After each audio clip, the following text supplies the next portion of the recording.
सुजाता पांडे जी, और सवाल तो पलटकर यह भी पूछा जाएगा ना, 23 तारीख को सदस्यता 23 तारीख को उनको करार दिया जाता है 2 साल की सजा का, और अगले ही दिन उनकी सदस्यता चली जाती है। तो अदालत के फैसलों में इतनी लेट लतीफी देरी होती है, लेकिन यहां पर तो जिस तरह की जल्दबाजी दिखाई गई, पूछा जाएगा ना कि मंशा आखिर क्या थी सरकार की। सुजाता जी, तो सवाल क्या है चित्रा जी, कभी आप कहते हैं कि इतना देर क्यों हुआ, कभी कहते हैं इतनी तत्कालिक कार्रवाई क्यों हुई। सवाल क्या है, क्योंकि कानून तो यही कहता है कि जिस दिन से आप अपराधी घोषित हुए, कोर्ट ने आपको अपराधी घोषित किया, उसी वक्त से आपकी सदस्यता खत्म होती है। ये कानून है। और भूलिए मत चित्रा जी कि ये ऑर्डिनेंस, इसको तो कांग्रेस पार्टी इसके लिए ऑर्डिनेंस लेके आई थी, लेकिन राहुल गांधी ने नॉनसेंस कहते हुए वो ऑर्डिनेंस प्रधानमंत्री मनमोहन सिंह के, तत्कालीन प्रधानमंत्री मनमोहन सिंह के हाथ से फाड़ के कहा था नॉनसेंस। उस समय तो वो बहुत बड़ी अपनी पीआर एक इमेज बनाने की कोशिश करते, तो बात इमेज की ही। ठीक है, जब आप उस समय समर्थन कर रहे थे तो आज भाग क्यों रहे हैं? हाँ। आज जो उस समय सही था आज गलत कैसे है चित्रा जी? ठीक है, आलोक जी जवाब दीजिए। और बीजेपी के भी कई ऐसे विधायक हैं जिनकी सदस्यता जा चुकी है कोर्ट के फैसले के बाद, तो राहुल गांधी इस पूरे मामले में अकेले नहीं हैं। लेकिन लाल लश्कर के साथ अगर ताकत दिखाने के लिए पहुंचेंगे राहुल गांधी, तो सवाल तो पूछे ही जाएंगे। आलोक शर्मा जी, देखिए, मुझे लगता है परिवार के एक व्यक्ति के ऊपर अगर बनावटी संकट जो है तान दिया जाए तो पूरे परिवार की जिम्मेवारी बनती है कि वो उसके साथ खड़ा रहे, और हमारा कांग्रेस का पूरा परिवार माननीय राहुल गांधी जी के साथ खड़ा हुआ है। अब मूल मुद्दे पर आते हैं कि एंटायर झूठ और एंटायर लूट की डिग्री वाले तो सरेआम घूम रहे हैं। एंटायर लूट और एंटायर झूठ, उनके पास डिग्रियां हैं, वो पूरा लूट रहे हैं और झूठ बोल रहे हैं देश के साथ। जिस तरह से मोदी जी डरे हुए हैं आज संसद में माननीय राहुल गांधी जी के भाषण से, कि अगली संसद में अगर आए माननीय राहुल गांधी जी भाषण देंगे और पूरा एक्सपोज कर देंगे। वैसे सरकार पूरी तरह एक्सपोज हो चुकी है और इनके प्रवक्ता आकर रोज बीजेपी को और एक्सपोज करते हैं, जिस तरह से अडानी के वकील बनकर बात करते हैं, तो रोज गोल पोस्ट चेंज हो रहा है। कल मोदी जी ने कहा कि सब वो सुपारी किसी ने ले लिया। हमने तो कहा कि भाई मुझे लगता है कि कुछ ऐसे लोग हैं, उसमें सबसे शीर्ष पर जो हैं वो अडानी हैं, जिन्होंने सुपारी ले रखी है आपको बदनाम करने की। तो अडानी के ऊपर कार्रवाई कीजिए, आपने सुपारी अगर किसी ने ले रखी।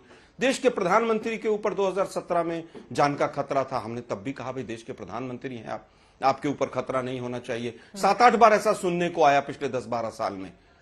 क्या मतलब प्रधानमंत्री को सुपारी जैसे शब्द का इस्तेमाल करना पड़ रहा है अडानी को बचाने के लिए? किस तरह से ध्यान को डिस्ट्रैक्ट किया जाए देश के, इस चीज का उपयोग करना पड़ रहा है। ओबीसी कभी कुछ, हम तो मैं कहूंगा कि ओबीसी हिंदू भी होते हैं, हिंदुओं का अपमान हो गया। मानव भी होते हैं, मानवता का अपमान हो गया। अरे भाई ड्रामेबाजी बंद कीजिए, जेपीसी बनाइए, जेपीसी बनाकर संसद चलाइए। ये नई संसद में जाकर फोटो खिंचवा लेना, फोटो शूट करवा लेना, ये सब चीजें छोड़ दीजिए। देश के प्रधानमंत्री हैं आप। आप जिस दिन कर्नाटक के अंदर हाईवे का उद्घाटन करके आते हैं, अगले दिन बारिश हो जाती है, हाईवे वाटरवे में तब्दील हो जाता है। उसकी जांच कराइए भाई, किसने, इंजीनियर ने कितने पैसे खाए हैं, किस ठेकेदार ने खाए, इसकी जांच कराइए। लेकिन वो नहीं करेंगे। अडानी को कैसे बचाना है पूरी ताकत लगाए हूं। इनके एक प्रवक्ता कहते हैं कि साहब संसद से ज्यादा अच्छे तो कॉर्पोरेट हाउसेज होते हैं। तो मैं तो कह रहा हूं भाई संसद वाले जाके बैठ जाएं अडानी के कार्यालय में और अडानी को संसद सौंप दें। संसद को अडानी चला लेगा और ये वहां चलेगा। मामला आप कहां लेकर गए? आप सड़क पर लेकर गए, आप अडानी पर लेकर गए, आप इधर लेकर गए, उधर लेकर गए, लेकिन सूरत वाले मामले में आप बोलने से क्यों बच रहे हैं आलोक शर्मा जी? मैं फिर कह रहा हूं, सूरत वाला मामला बिल्कुल अलहदा है। मैंने तो शुरू में उन्होंने जो टिप्पणी की थी उसमें उनको 2 साल की सजा मिली हुई है।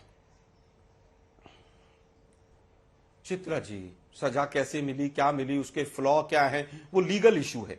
उसके लिए हम अपील में चले गए, बेल एक्सटेंड हो गई, आज नोटिस हो गए, 13 तारीख को सुनवाई हो जाएगी। जो कानून की प्रक्रिया है वो चलती रहेगी।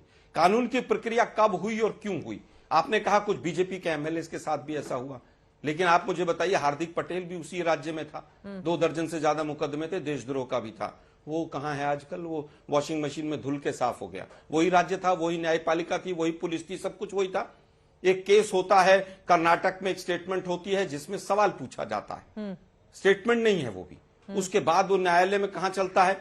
दूसरी जाति का व्यक्ति लगाता है। कहां लगाता है? ठीक है, सूरत में। क्योंकि सूरत गुजरात में है। अरे अभी एक तो मामला 12 अप्रैल को बिहार में भी लगा हुआ है। दुनिया आप समझ रही है। अब मोदी नाम के जो लोग हर्ट हुए हैं, जिनको ज्यादा दुख हुआ है, उन लोगों ने लगाई है इस तरह की याचिका। नहीं पड़ता उससे।